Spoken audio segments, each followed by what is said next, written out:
les news de ce soir avec du rugby. World Rugby au secours des fédérations.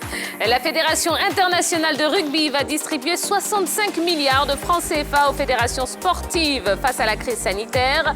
Le directeur général de World Rugby, Brett Gosper, a indiqué que les fédérations des nations majeures seraient les principales bénéficiaires.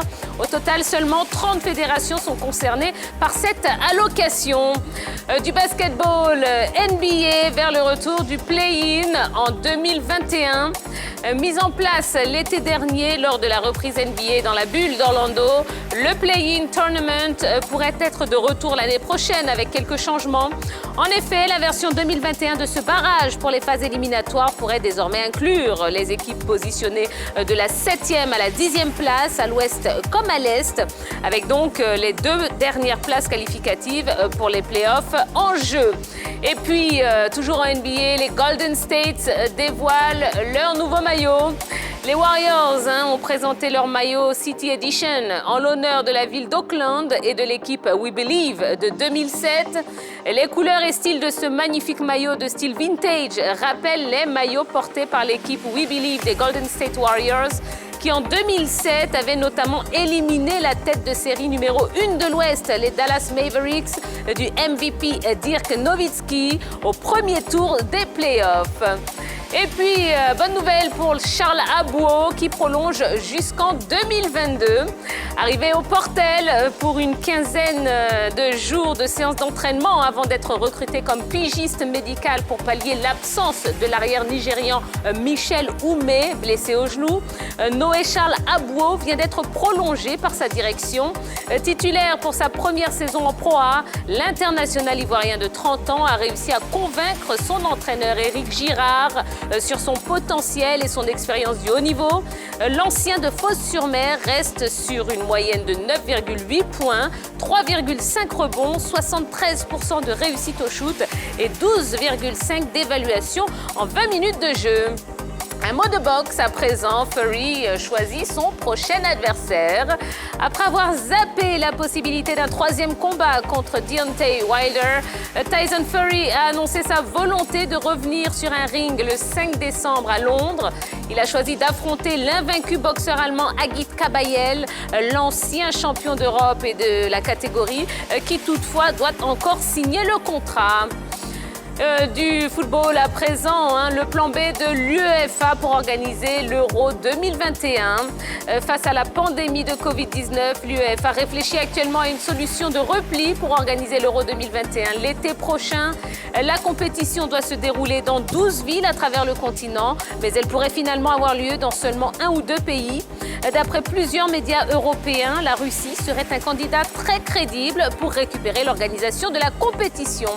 Et enfin, on va terminer avec Ryan Giggs qui a été arrêté. Selon plusieurs médias britanniques, le sélectionneur du Pays de Galles et ancien joueur de Manchester United, Ryan Giggs, a été arrêté pour des faits présumés de violence sur sa compagne Kate Greville. Giggs a formellement démenti ces accusations. La fédération galloise a indiqué de son côté que Giggs sera écarté de l'équipe pour les 3 matchs à venir. Il sera donc remplacé par son adjoint. Voilà un petit peu, l'essentiel de l'actualité sportive du jour. Eh bien, on va essayer de grappiller quelques informations complémentaires en compagnie de la grande team. Bonsoir. Bonsoir, Tia. Ouais, bonsoir, bonjour. Il est 20h30. C'est pas encore vu toutes les journées. C'est vrai que le soleil est déjà couché à 7h. De toute façon, à moi là-bas, souvent, à 20h, il y a encore du soleil. Eh bien, vous avez tout à fait raison. Effectivement. Exactement. Donc, je suis à l'heure de Mans. Ah oui, effectivement, c'est ma ville natale. C'est vrai? Ah oui. Pas du tout. Je ne crois même pas. On peut mentir. Bon, en tout cas, on est reparti pour 90 minutes. On a plein de choses, dont on doit parler. Et on va commencer avec notre tour de table concernant ce LGT News.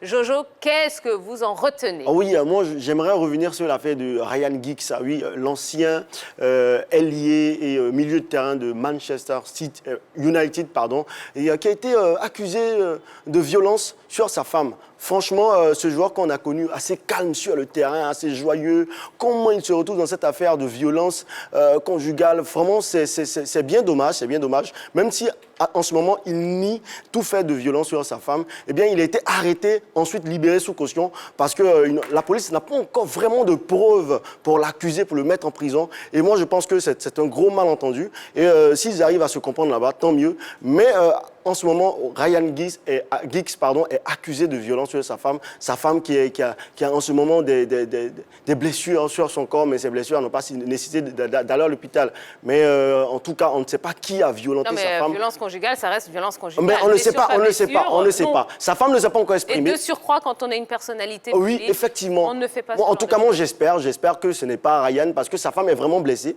Mais lui, il nie les faits. Elle aussi, elle n'a pas encore accusé, parce qu'il y a quelqu'un qui a appelé la police à 22h05 le dimanche pour dire à la police qu'il y a une femme dans la trentaine, chez Ryan Giggs, qui est en train de se faire tabasser. Mais par qui? Bon, on attend encore. Moi, en tout cas, j'ai mes caméras, j'ai mes micros là-bas. On ne sait pas d'abord si c'est Ryan, parce qu'il n'a pas encore été attrapé la main dans le sac. Et la police a dû le libérer sous caution, puisqu'on ne trouve aucune preuve pour l'inculper. Mais Ryan Giggs n'a pas toujours été tendre sur le terrain, comme vous dites. Hein. Non, mais c'est un milieu. C'est un joueur de caractère. Mais il n'a jamais fait le buzz. Il n'a jamais fait le buzz. Oui, mais il a fait partie de la formidable aventure de Sir Alex Ferguson à la tête de Manchester United.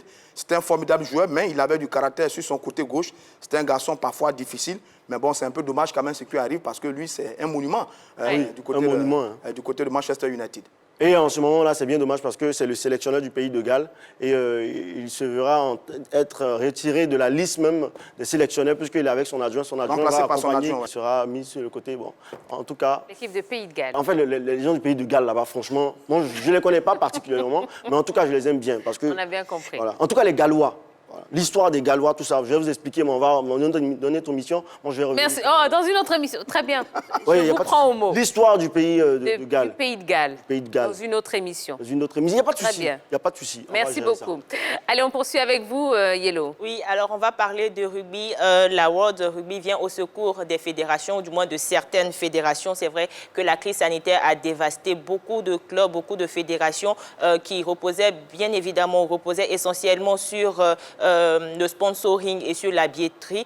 Comme il y a eu le coronavirus, déjà les matchs ont été joués à huis clos. Quand on joue les matchs à huis clos, il n'y a pas de supporters, il n'y a pas de spectateurs, donc il n'y a pas de billets à vendre.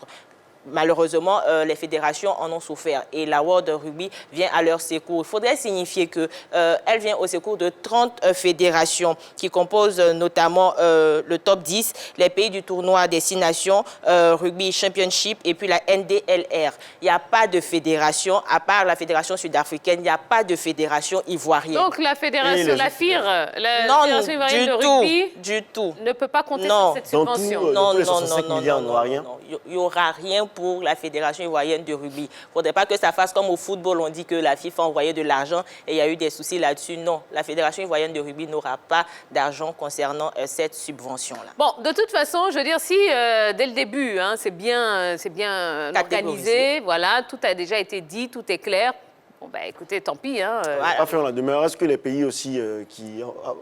Non, je pense que l'instance africaine avait déjà soutenu la Fédération ivoirienne de rugby, qui avait déjà reçu une partie de cet argent. Voilà, donc pour cette subvention-là, non, la Fédération ivoirienne de rugby ne reçoit pas. D'accord. Je dis généralement, toutes les subventions des instances internationales ont un but bien précis.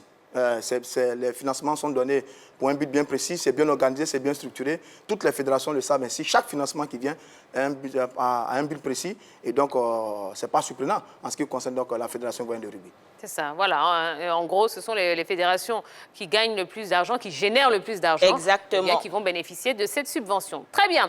Allez, Roger Stéphane, on poursuit avec vous. Le Nobla, le ring va trembler à nouveau parce que Tyson Fury, l'un des 2 champions du monde de poids lourd, va faire son retour très bientôt. C'est annoncé pour le 5 décembre prochain. Son probable adversaire est l'Allemand Agit Kabayel, ancien champion d'Europe. Enfin, Tyson Fury l'a préféré à Carlos Takam, le Camerounais. Et ça, c'est une grosse déception pour nous les Africains, parce que le champion camerounais, Carlos Takam, avait une possibilité d'une 2e chance mondiale face à Tyson Fury, lui qui avait été battu il y a quelque temps par Anthony Joshua. Et donc, le Nobla est le retour avec les poids lourds. Tyson Fury fait donc son retour au mois de décembre prochain.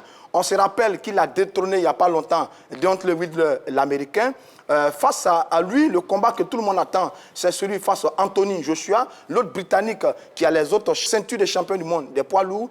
Entre ce combat que tout le monde attend, réunification annoncée pour 2021, logiquement, Tyson Fury devait avoir un troisième match face à Deontay Wilder. La possibilité a été écartée. Il y a un match également, on se rappelle que Joshua a récupéré sa ceinture. Et donc, tout le monde entier attend ce fameux combat de réunification entre Anthony Joshua et Tyson Fury. Pour l'instant, on va patienter encore. C'est annoncé pour 2021. Même pour l'heure, on va retrouver Tyson Fury, le fantasme, le Gypsy King, un garçon assez particulier. Mais quel excellent boxeur. Il sera donc face à Agit Kabayel, le boxeur allemand, pour son grand retour sur le ring, prévu donc pour le 5 décembre prochain. À Londres. Voilà. Allez, bah oui, dernière information à décrypter avec vous, Yves Boris. Oui, on va s'intéresser à l'Euro 2020 qui est devenu aujourd'hui l'Euro 2021.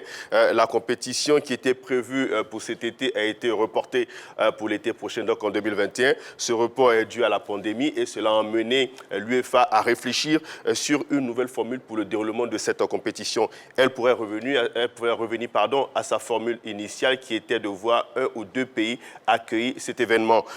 On parle de la Russie qui pourrait être le pays hôte de cette compétition parce que l'UEFA a estimé que la Russie a très bien organisé la Coupe du Monde 2018 et que les infrastructures sont déjà encore opérationnelles pour qu'on puisse l'utiliser pour organiser cet Euro 2021. Et puis, il y a la Russie aussi, de façon officieuse, on l'a appris et qui a fait acte de candidature. Ce qu'il faut savoir, c'est que le seul bémol en ce moment précis, ce qui coince du côté de la Russie, c'est la gestion de la pandémie du coronavirus. Moscou a annoncé 29 000 décès liés au Covid pour 1,1 million de cas. Et certaines personnes estiment que ces chiffres ne sont pas vrais. Il y a autre chose aussi qu'il faut ajouter, c'est que Alexandre Seferin et ses collaborateurs ont réfléchi aussi à un autre mode, celui qui a été utilisé lors de la Ligue des Champions, le Final 8, c'est-à-dire permettre à cette nation de jouer dans un seul endroit, c'est-à-dire à Londres, sur un seul stade, à Londres, comme c'était le cas du côté de Lisbonne pour la Ligue des Champions. Et puis, autre chose encore qu'il faut ajouter, c'est que cette compétition qui devait être organisée, normalement la formule qui avait été adoptée par Michel Platini à l'époque, c'était de jouer l'Euro 2020 qui est devenu l'Euro 2021 dans 12 villes d'Europe. Malheureusement, ça ne pourra pas se faire. C'était pour marquer les 60 ans d'existence de cette compétition. Avec cette pandémie, eh bien, malheureusement, ça n'aura plus lieu. Voilà. Allez, on a fait le tour de cette actualité sportive. Je vous rappelle la question sondage, oui, qui parle du FC Barcelone. La situation est-elle inquiétante selon vous? Eh bien, allez sur la page Facebook de la 3. N'hésitez pas à nous dire ce que vous en pensez. Nous, on en parlera un petit peu plus tard dans l'émission. Eh bien, non, c'est tout de suite, puisque c'est le focus du jour.